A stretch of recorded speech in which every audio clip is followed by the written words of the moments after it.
Hello guys, welcome back to my channel. চলে এসেছি তোমাদের সামনে আজকে আর একটা নতুন মিনি ব্লগ নিয়ে। আপাতত আছি মা ফ্লাইওভারের উপরে, বাট এটা কিসের আগুন? মানে এটা ভয়ঙ্কর আগুন ভাই। রবীন্দ্র সদন থেকে মা ফ্লাইওভার হয়ে যাওয়ার পথে আমরা দেখলাম পার্ক সার্কাসে লেগেছে বিশাল আগুন। দেন আমরা চলে গেলাম ইকো পার্ক গেট নাম্বার 1। সোমবার ইকো পার্ক বন্ধ থাকায় পেছন দিকে লেকের পাড়ে দাঁড়িয়ে আমরা কিছুক্ষণ এনজয় করে নিয়েছিলাম সানসেট।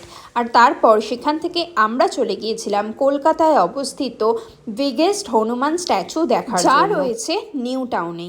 নিউ টাউনে অবস্থিত রাম মন্দিরেই রয়েছে এই হনুমানের স্ট্যাচুটি, এবং ভেতরে ঢুকে আমরা দেখতে পেলাম ভোলে বাবার একটি বড় মূর্তি। মন্দিরটি কিছুক্ষণ ঘুরে দেখার পর আমরা চলে গিয়েছিলাম কাবাব খেতে।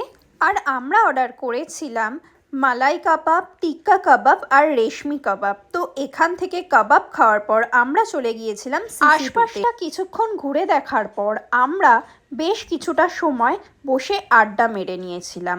টি জাংশন থেকে আদ্রাকবালি চায় খেয়ে আমরা চলে যাই বাড়ির দিকে। আসার পথে রাস্তার জ্যাম পেরিয়ে আমরা এলাম বাড়ি, আর রাতে ডিনারে ছিল লুচি আর চিকেন কষা।